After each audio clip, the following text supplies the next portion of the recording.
اور اسے ان صفات کا علم تھا عطا کر کے خلافت و نیابت سے سرفراز کیا۔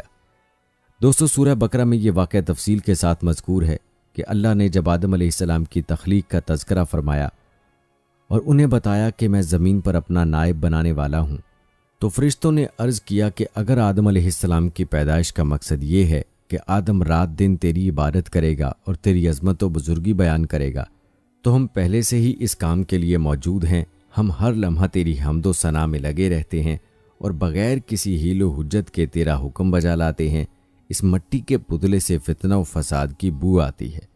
تو اللہ تعالیٰ نے فرشتوں کی بات کو رد نہیں کیا اور ارشاد فرمایا کہ میں جانتا ہوں وہ تم نہیں جانتے۔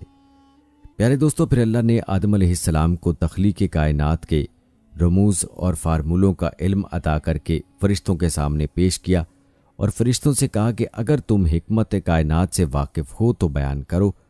فرشتوں نے عرض کیا ہم تو اتنا ہی جانتے ہیں جتنا آپ نے ہمیں سکھا دیا ہے، اور حقیقت میں علیم و حکیم آپ ہی ہیں۔ جب حضرت آدم علیہ السلام نے فرشتوں کے سامنے اللہ کے عطا کردہ علم کا مظاہرہ کیا تو اللہ نے فرمایا میں نے نہ کہا تھا کہ تم کو مجھ کو معلوم ہے پردے آسمان زمین کے، اور معلوم ہے جو تم ظاہر کرتے ہو اور جو چھپاتے ہو۔ شرف انسان پر مہر تصدیق ثبت کرنے کے لیے اللہ تعالیٰ نے فرشتوں کو حکم دیا کہ وہ حضرت آدم علیہ السلام کو سجدہ کر کے ان کی حاکمیت کو تسلیم کر لیں۔ پیارے دوستو، معلوم ہوا کہ حضرت آدم علیہ السلام اور اماں حوا علیہ السلام اور ان کے اولاد کی تخلیق کا مقصد یہ ہے کہ انسان اللہ کی ذات کو پہچانے اور اس کی اطاعت بندگی کرے اور اس زمین میں اللہ تعالیٰ کا خلیفہ بن کر زندگی بسر کرے اور خود کو شیطان کی گمراہیوں سے محفوظ رکھے۔ یہاں ہر انسان کو اپنی زندگی کا محاسبہ کرنے کی ضرورت ہے کہ آیا جس مقصد کے لیے ہمیں اللہ تعالیٰ نے پیدا کیا ہے ہم اس مقصد پر زندگی بسر کر رہے ہیں یا ہم اپنے مقصد کو بھلا چکے ہیں۔ پیارے دوستو، آئیے اب آپ کو اماں حوا علیہ السلام کے مقبرے کے حوالے سے بتاتے ہیں کہ آپ علیہ السلام کا مقبرہ کہاں پر موجود ہے۔ دوستو کہتے ہیں کہ جدہ کے باہر سمندر کے کنارے ایک مقبرے کا نشان ہے، ایک قبر کا نشان ہے، جس کے متعلق لوگوں کا خیال ہے کہ یہ اماں حوا علیہ السلام کی قبر ہے۔ یہودیوں کی روایت کے مطابق آدم علیہ السلام اور حوا علیہ السلام کی شادی میں خدا، جبرائیل علیہ السلام اور دوسرے فرشتے شامل تھے۔ جنت سے نکلنے کے بعد آدم علیہ السلام اور حوا علیہ السلام نے مکہ کا سفر کیا اور خدا کی عبادت کی، اور یہیں حوا علیہ السلام کو پہلا حیض آیا۔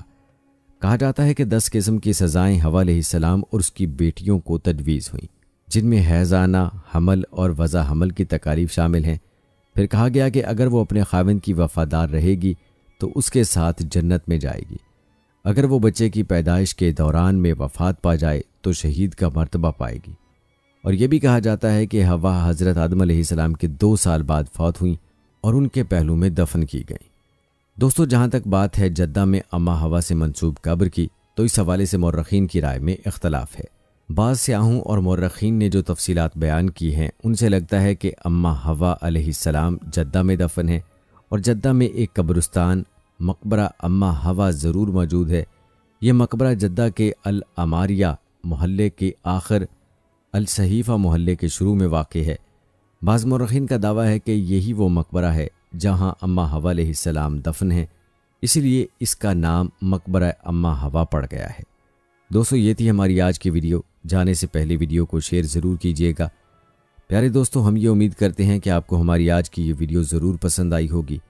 اگر آپ کو ہماری آج کی یہ ویڈیو پسند آئی ہے تو سب سے پہلے تو اس ویڈیو کو لائک کریں اور اپنی رائے کا اظہار کمنٹ باکس میں لازمی کریں۔ آخر میں آپ سے ایک بار پھر درخواست ہے کہ آپ ہمارے چینل کو سبسکرائب کر لیں، ساتھ میں بیل نوٹیفیکیشن کو بھی آن کر لیں۔ ملتے ہیں اگلی ویڈیو میں، تب تک کے لیے مجھے اجازت دیں۔ فی امان اللہ۔